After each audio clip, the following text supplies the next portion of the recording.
Good morning. I'm glad you all are here. Today we're going to be focusing on a particular topic that I'm fairly passionate about you knowing, and it is LinkedIn, a website that's available to you that I believe will help you in a lot of ways with regard to your career development. Let me start by introducing myself to you. My name is KarenIvy, and I'm an Assistant Director at the Career Center here at UTSA.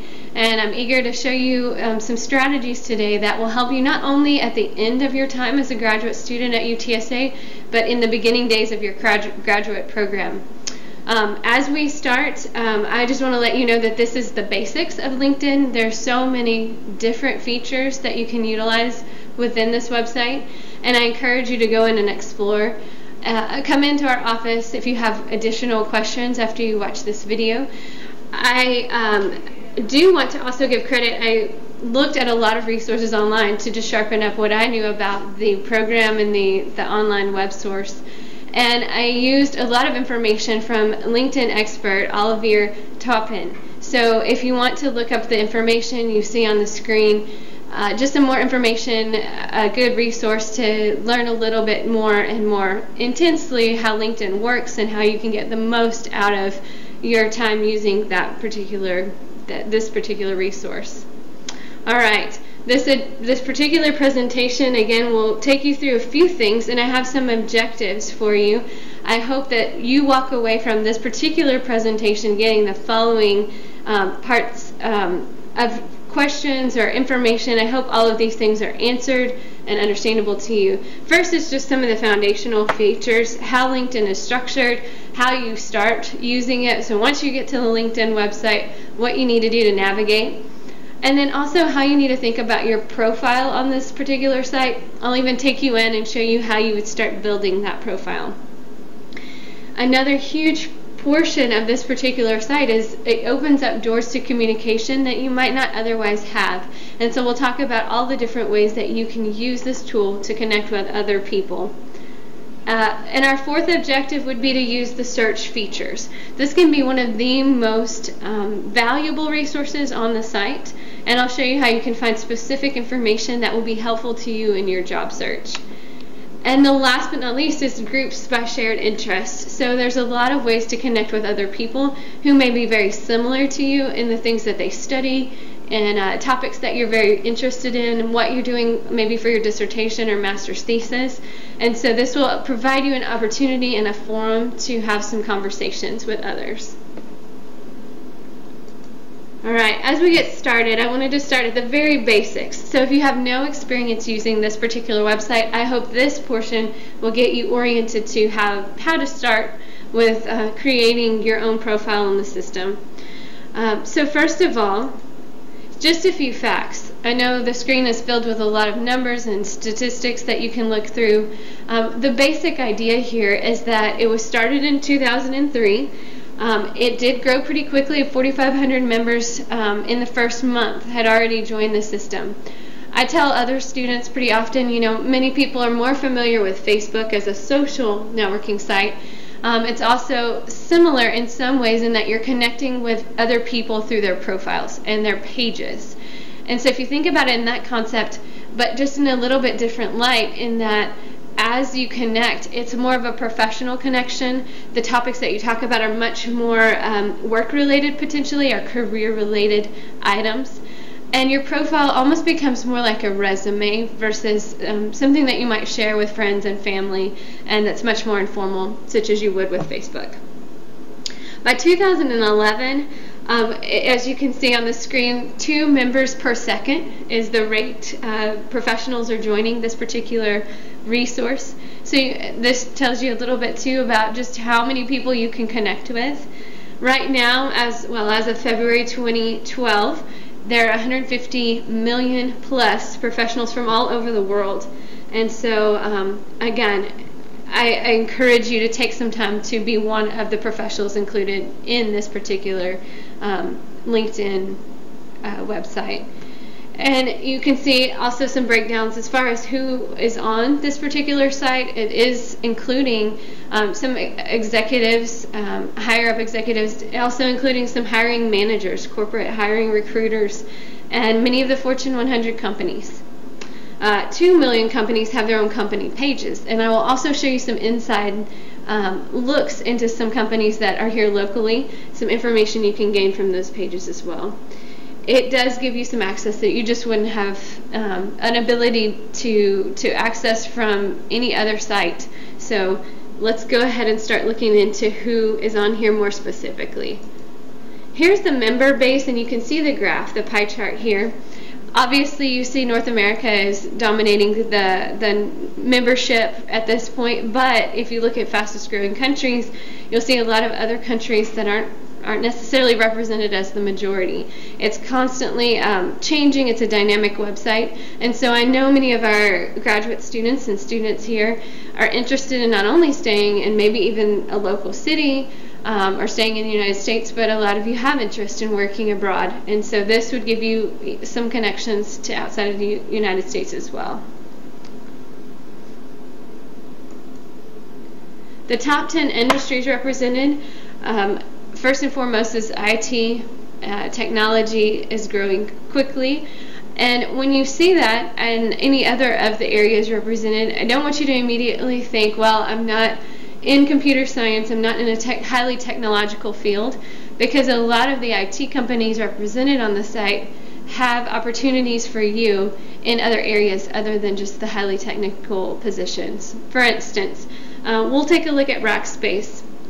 Big company in San Antonio right now, technology company doing web space hosting, and so a lot of our students who are in the computer science or electrical engineering, maybe information systems, really tend to find that company a really good fit for them with regard to their skills.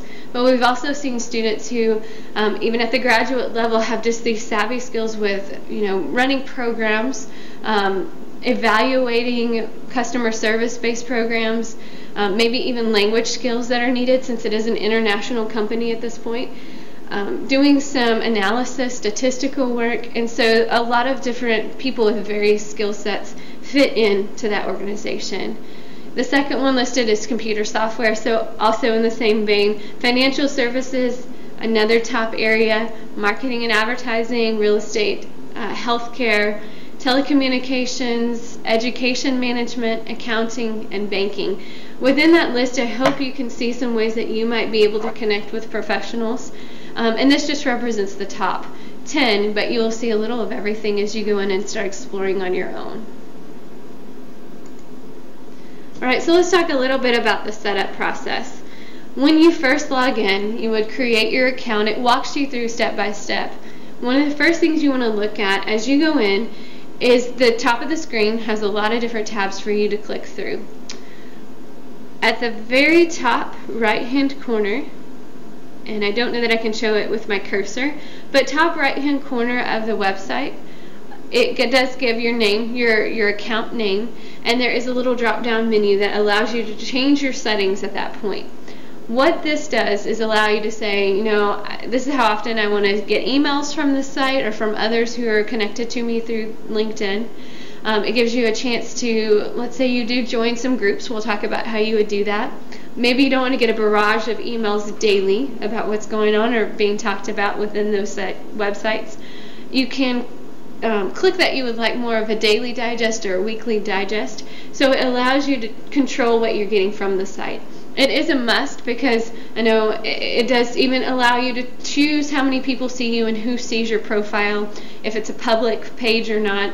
If you're in the middle of maybe a job search, I know we recommend to many students that they keep it public so that, and even include it maybe on their resume. A lot of companies will look to LinkedIn to see, if they can get some additional information about you as a potential employee.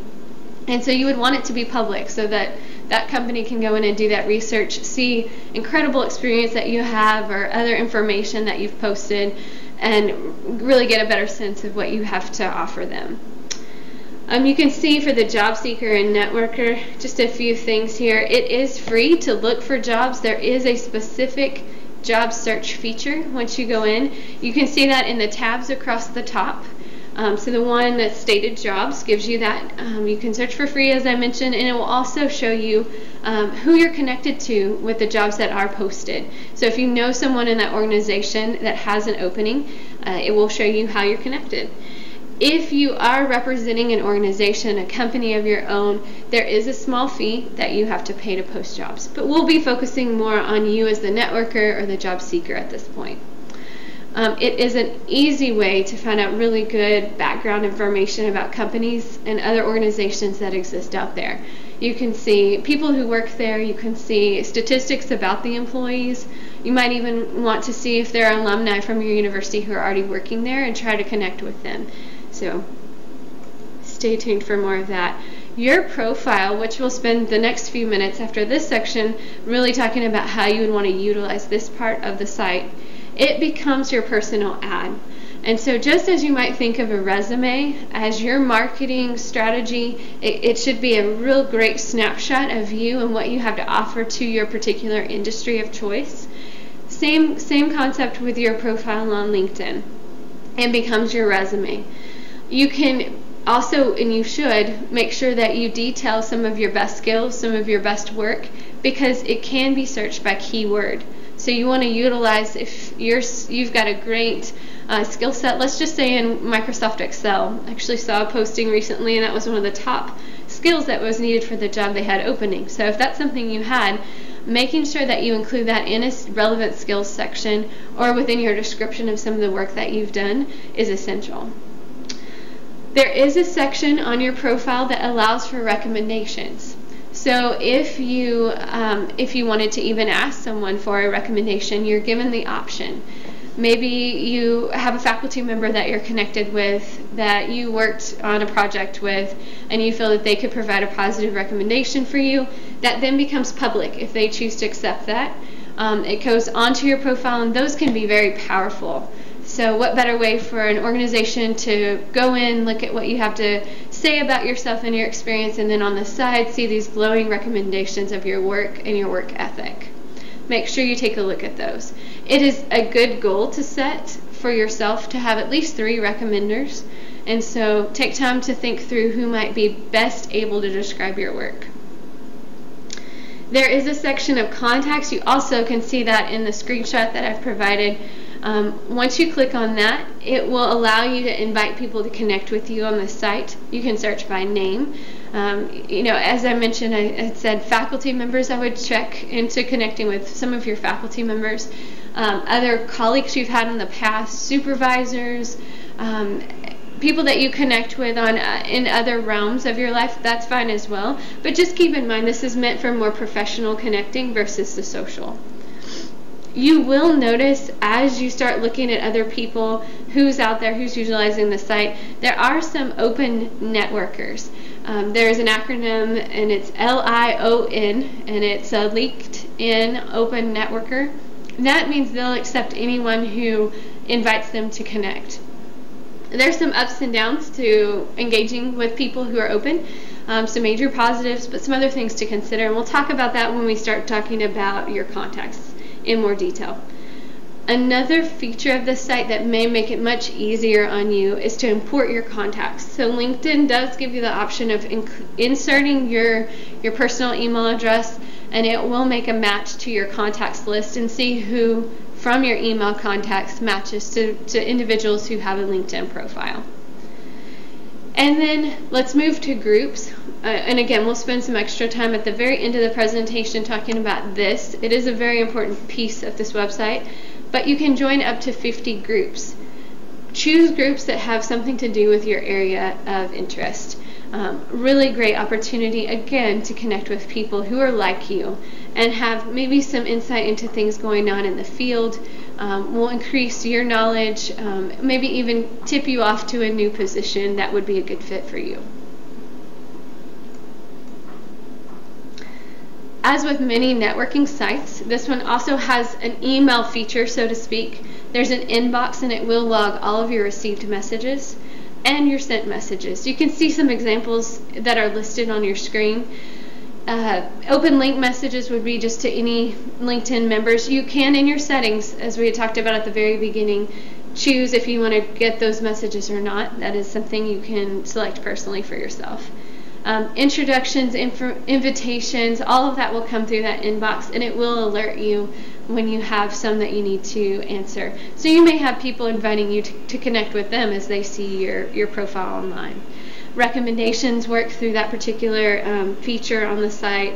Group messages, group invitations. So be sure to check that. It will indicate how many messages or invitations you have at the top box that is called inbox. Companies provides news about top fields that you're interested in. You can choose to follow companies. Similarly, again, to maybe some of you who use that on Facebook. It just gives you a bit more detailed information about employees that are there through LinkedIn. So even if you're following a company, organization on a different site, I encourage you to follow them within LinkedIn as well. And applications, which is under the More section, I do want to spend just a few seconds telling you that that is a section I would look at. It can really make your profile more engaging to the people who are reading it. It will allow you to put information such as a slide share presentation. Maybe you've gone to a conference and presented on a topic that you are a specialist in or an expert in, and it will allow you to post that presentation to your site. And so I encourage you to do that. Again, as people start looking at it, maybe are considering you for jobs, that may be just the thing they need to see to choose you over some other applicant. It includes many more things, even to include a reading list, and that's in conjunction with the Amazon site. So if there are books that you've read or are reading and you want to comment on, it can show that to other users who would be looking at your profile. Alright, so let's go into your profile, your snapshot. A few things you need to think about is that it must be consistent with your resume, and it must be just as sharp as your resume or your curriculum vitae. You can upload your resume, and I've actually tried this feature on LinkedIn. It works fairly well, and that way you're not having to type everything in over again. It tries to look through the document you provide as you upload it and fit it into the different categories that they already have to include your work experience, your education, and other information. It should be a powerful presentation of who you are. So just as you do on your resume, you should think through in each position maybe you've taken on, whether it be a work experience, a project, maybe even a class that you've taken that you really want to highlight. Take time to write some phrases out discussing the impact that you made through that particular opportunity. It could even be a volunteer opportunity or experience that you've had. Take that time to talk not only about impact, but even include numbers. That draws a lot of attention to what you've done, what you've accomplished, how you've made things better because of your presence within that group, things that you've changed that have made operations more smooth, and other things, even awards that you've won or been given based on your work. It can't be a job description. A lot of people make that mistake on their resume, on their CVs, and even online through this. So it just, if you were under a particular job title, it shouldn't read such as the job description that might be posted online when you're trying to get the job. It should be more focused on you and your impact. As mentioned, references are always great. As you connect to previous employers, you might think through people who can connect to you through there to get those recommendations posted. And as I mentioned before, keywords are very important. So make sure that you do detail your skills, your successes with particular keywords that could be searched. Few don'ts as you think through your profile. One is make sure that the picture you select, if you choose to select one, is a very professional one. I will say that many of you, in resumes and CVs, of course, you're not including your picture. For this site, we actually do recommend that you upload a picture. If you had a wonderful conversation at, let's say, a community gathering with a professional, it will help them maybe remember all the things you talked about if you give them a visual of who you are. And so I do recommend that you upload a professional picture. If at all possible, especially if you're in the job-seeking status, go with the suit, what you would typically wear to a professional career event. Don't include anything that you're not ready to discuss. Of course, this is a forum that we're trying to use to help you market yourself and connect. And so if there's a project you're currently working on but don't feel very skilled at discussing at this point, leave it off until you do. Be honest and candid, just like any other documents you might use in applications. It will come back and haunt you. Typically, you'll get caught if there's anything that is not correct information. Don't undersell yourself. Make sure that you do include important accomplishments, as we discussed. And then make sure that the people that you do ask for recommendations from, that they know your work well. That's probably one of the biggest faux pas people make, is that they ask people that don't know them, maybe a professor in a class where they never really engaged in talking with that person one-on-one, and they really don't have very much to say about your work or who you are. All right. Within your profile, there's another section that does highlight if you've answered questions on the LinkedIn site. So what this means is people will go on LinkedIn, they might post a question about a particular topic that you know something about. As you start looking through those answers, and I'll show you on the site itself, write in if you have something you feel like you can contribute to that discussion. If you're selected by the individual who posted the question as the person with the best answer, it will appear on your profile. That can also help you prove yourself as an expert or a professional in this field. Make sure that you, with anything that you put out there, that grammar, spelling is all correct, and you check it in any way you can, some sort of spell check before you post anything. The best answers, as I mentioned, will post. They also link, and so anything that you have responded to, someone who's looking at your profile can click on and then see your actual response. Alright. Here's an example. One of the things that I do here at UTSA is teach a career course. So as you can see from the screenshot, at the very top right hand section, there's a drop down menu where you can put in the answers. Select answers. You can put in a word choice that connects with something you know about. And so I chose career choice and hit search. So then I'm able to see from all different individuals who have posted anything that had to do with career and courses. And so it's brought up all these particular questions out there with those keywords, and you can see them highlighted.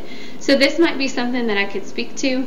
I could answer, for instance, Jason Alba, first one up on the list. Maybe I could answer his question about getting people concerned about their career management. And then if I do a good job, it's likely that I might get selected as one of the individuals with the best answer. Just a few bonus profile pieces to consider. Your video, if you have a video that you've created, a more professional video, it is something that I would encourage you to share on your LinkedIn profile using the SlideShare application. Present your work, your papers, presentations that can also be connected using the additional features on your profile. And make sure in your interest section, you can use any keywords you'd like. Make sure you do fill out that section. It's one of the very first things you'll see on your profile are these keywords of what your strongest interests are. Alright, so at this point I want to take you in to take a look. So once you go to the LinkedIn.com website, you can get started below. As you can see, it is a free site. If you've already connected with LinkedIn, you can go ahead and put in your email address.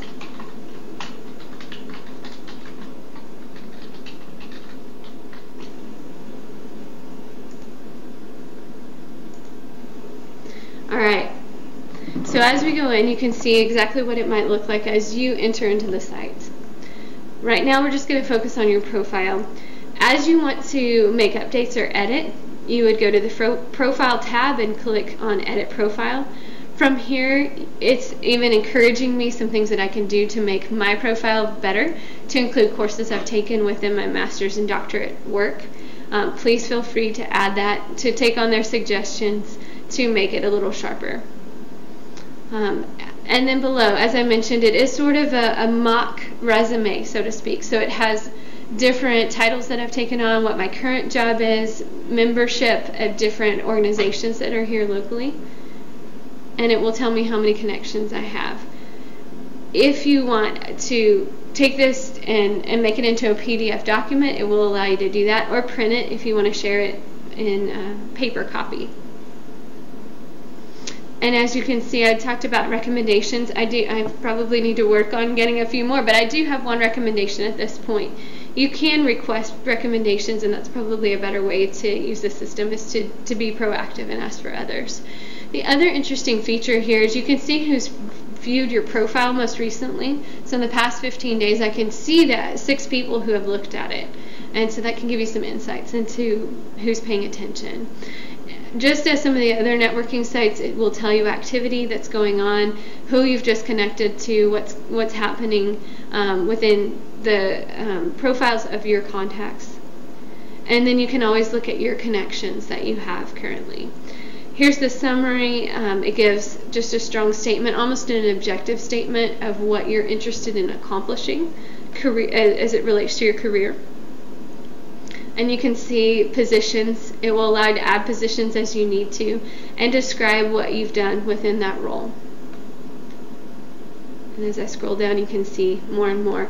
There's a skills and expertise area. I mentioned that before. You can see that all of these words that I've included in the list are linked. And so, as I mentioned, everything is searchable by keyword. This will link you to other people with similar keywords or similar skills.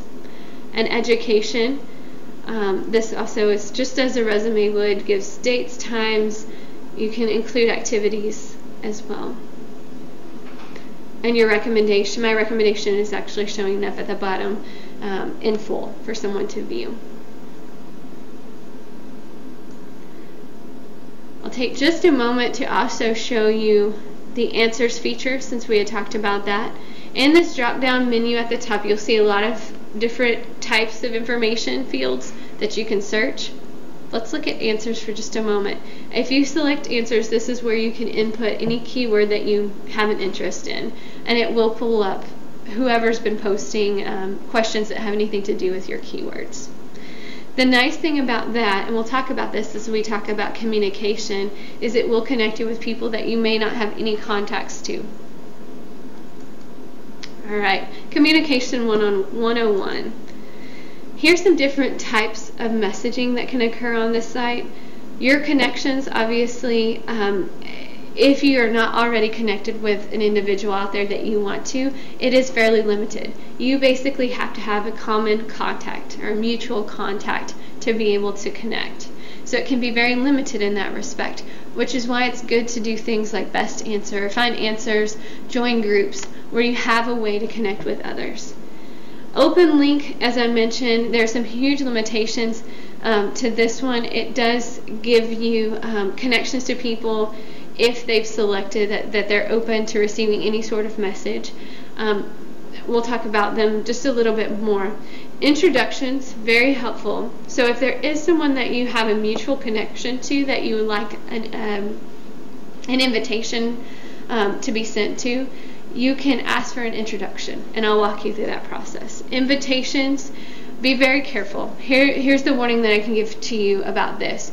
If you invite a lot of different people, and maybe there's a lot of people in that pool that you don't know personally, if you get too many responses from these individuals that say IDK, which is I don't know this person, then it may give you a restriction on how many invitations you can send out. And so you don't want to lose your opportunity to connect. So be very careful with your invitations. In-mails is something probably more of the business aspect would find it helpful. So if you did want to pay a certain fee, the site does allow you to send out specific messages by certain demographics of people that exist on LinkedIn. It is expensive, as I mentioned. It's limited in how many you can send. This is probably less relevant to you as a job seeker or networker. And then the groups, and as I mentioned, great way to communicate, great way to meet people on this site. So more on messages. We talked about the answers feature, question and answer related messages. Job related messages, once you do maybe use this job search feature to look for positions that are posted, you can send questions or feedback, any sort of communication with that person that is your first degree connection. You can also connect and have messaging between recommenders. as I mentioned, the I don't know this user is something I would be very careful about. You can see this, and there are other options here. So as you receive invitations, be aware of this as well. If you see someone connecting with you that you don't know, then you can make the personal choice of accepting, not knowing the user, or if you choose archive, it actually won't be negative towards the person who is inviting you, but it does hold off on their invitation. The Lions, which we talked about, is the open networker. They're open to connecting with anyone. However, it doesn't represent a relationship between you and that person, and a lot of the value of this site is to connect people that know each other so they can vouch for who you are in your work. All right. As we move on, we'll talk a little bit about the search features. So we've already looked at the answers feature where you can search by keyword. The other searches become really valuable to you in connecting with people, jobs, companies, and groups. So let's go ahead and take a look inside. Okay. Again, at the drop-down menu at the top right-hand side, if there's a particular company that you're interested in, let's just try, we'll go with IBM. This is where you can get some good inside information. It gives you a short overview. So if you have an interview coming up, we always recommend you do research. When they ask you, why do you want to work with us? What do you know about our organization? You should know, you should have a good answer other than I know you're a good company. And this will give you at least a starting point for learning about who exactly this company is, what their history is, and some data, some statistics that you can use. So this in itself, the very first piece of it, their profile, is very helpful. As you scroll down, some other interesting information is it will show you who in your networks you're connected to. So as you can see here, I have a first degree contact, just one, with Mark Hendricks in Austin. He does a lot of recruiting. And so as I scroll down, you'll see there's several other indicators that show second degree contacts. What this does is show me employees within that organization that we have mutual contacts. So it's a second degree because we have someone sharing a connection. So let's say I really wanted to connect with Javier. I can click on his name, and over on the right, as you look down, it's going to show me who connects me to Javier. Then I can ask Gary, hey, can you connect us? Can you send a message through yourself to Javier that I'm looking at this particular job, or I just want to know a little bit more about IBM, and this should facilitate a conversation. As we go back, it will tell you other information such as your college alumni, another way to try to make good connections. Because we know that at least at the lowest I've seen, 76% of all job seekers have secured a job based on networking and who you know, it makes this even more important. You should go out, you should meet people in person, but this opens up more and more doors that you wouldn't have access to just by physically being in contact with people. So college alumni, based on the education information you provide on your profile, it will also provide everything you need to see here. If you want to click on careers at the top, it will give you some more information that they've selected to include about working at IBM. Really good information as well. And as you scroll down, it'll give you some jobs that you could be interested in within that organization. You can see awards that IBM has won. Good information as well to decide if you're a good fit with that company. And they even have a video for you. So we take a moment to scroll back up. You can see on the right hand side here that you can follow the company, which will allow you to get news feed about what's going on with their organization. You can also look at some statistics about their employees. So let's take a moment to click on that. Alright. It will show you what's happening inside their company. So new titles that have been created, who's been brought on recently. So you can take a look at that. You can also look at departures. So if people have updated their profiles that they're leaving IBM, you can see where they're going. And that might give you an indication of a new opening that could be out there. Again, as you scroll down and look to the right, you can see typically where people came from before they entered IBM if they were at a different company, and then where employees are going to if they've decided to leave IBM. Majority of the workers, you can also see a breakdown by country and city. And then this could be one of the most helpful things as you start preparing yourself for an interview or for meeting them in a more personal setting, is common skills of IBM employees. As you look through that list, if for instance you have a little bit of experience with Unix but know that you need to sharpen that up, it gives you some goals that you can set for yourself based on what you know IBM might be looking for. Most recommended people within IBM, you can take a look at their profiles, see what's being said about those individuals. Alright. As we look at more search features, the jobs feature is right here. Same concept as well. You put in a keyword, maybe you put in educational programs, and utilize your keywords again to look through potential job openings and who can connect you to those. Let's just try a quick search on this.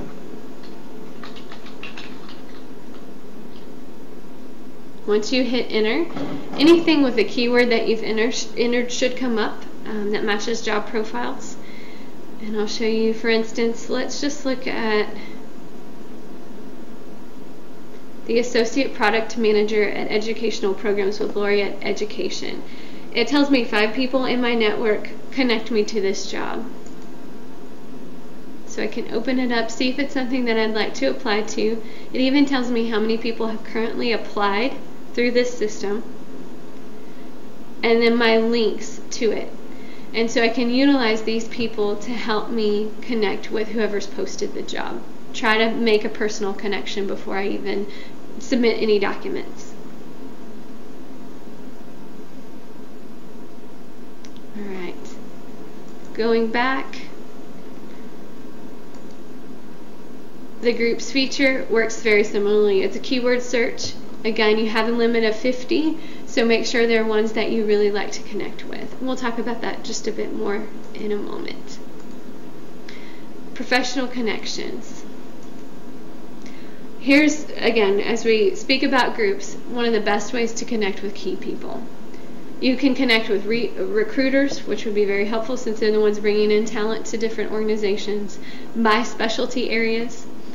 There are certain groups that you can search by keywords that you might like to look into. For example, Star Candidate is one of the most commonly connected with groups, and so take a look at that if you're interested. The advanced search does make it much easier for you to narrow down exactly which groups you want to be involved in. And when you do send messages out to groups, it is free and it does connect you with people, not by the connections you already have, but just based on your common group identity. Just a few tips. There are 2 types of groups, open and closed. One is that you're going to accept anyone who asks to join. The other is closed and you would have to be approved. You can see just some more helpful tips as you walk through the groups piece of this particular resource. Join the open groups first. The reason being is that you have a 10 pending approval limit. So if you start trying to join many of the closed groups and the organization leader of that group doesn't respond very quickly, you could be limited and at a stall. The other thing that I would encourage you about the groups is that you look at some of the statistics as you go. It may sound like a wonderful group, but look to see if they're very active online. You want to make it worth your while. If you're going to spend time in here talking to other people, you don't want to be in a group that's very stagnant. And I'll show you how you can look and see. Here's a little bit more of an inside view. Once you do have groups, make sure you regularly check, especially if under your settings you're not getting that email digest of what's going on. Take it on your own accord to go in and see what's happening. Connect with people, follow up, make sure you are building connections. Alright. Discussions are available through the groups, so there are forums for you to participate in. Make sure that it's always related to the group subject. If not, it can be very irritating, and that's the last thing you want to do as you're making your networking contacts. Write your questions, if you have them, as a question versus an announcement. If there's areas you're curious about, write in a way that encourages these answers and responses from others. Alright, you can use an advanced search, as we mentioned, so you can even get it down to if you want something that's a local group but also represented online. It will allow you to search by geography, by keyword, of course, and other different criteria that you choose to select. Alright, so let's take a quick look at this particular aspect as well. Alright, so as you look at groups, you can put in keywords again, do some searching. Once you've connected with groups, they'll show up under your Groups tab. And it'll start a running list of the groups that you're involved in. So let's just take a look at NACE, which is a big organization that I'm involved with, a national organization with colleges and employers. And I can see what's happening within the group. You can also take a look at jobs that are posted through those people that are represented here, promotions that have happened, search by keyword of what's going on or what's being discussed. You can look at posted group rules that'll give you an indication of how you're supposed to interact. And group rules may change by different organizations. And you can share the group with someone who you think would be a good fit if it's an open group. Alright. If you search groups, let's try a different one. I'll just put in health. Alright, I put in a keyword health. You can see a whole host of companies, of different groups that exist here that have something to do with this keyword. It will indicate if it's active or not. So this very active indicator tells me that this is a group that I probably want to pay attention to. So if I click on the organization, and I'm trying to make my my choice about whether or not it's a good fit for me, I will be able to see anything that they do leave public and see how active people are, members are within that group. If you want to join the group, it's as easy as connecting with the link here, the button here.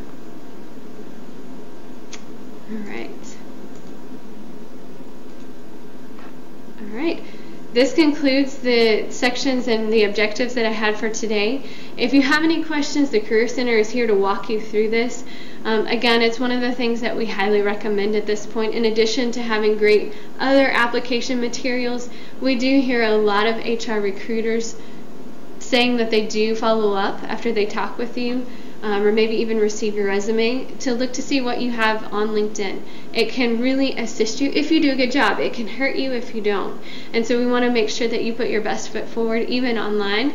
Again, feel free to email or call with questions, set up an appointment through our office. All of our information is represented on our website for you to connect with us, and that is www.higherroadrunners.com.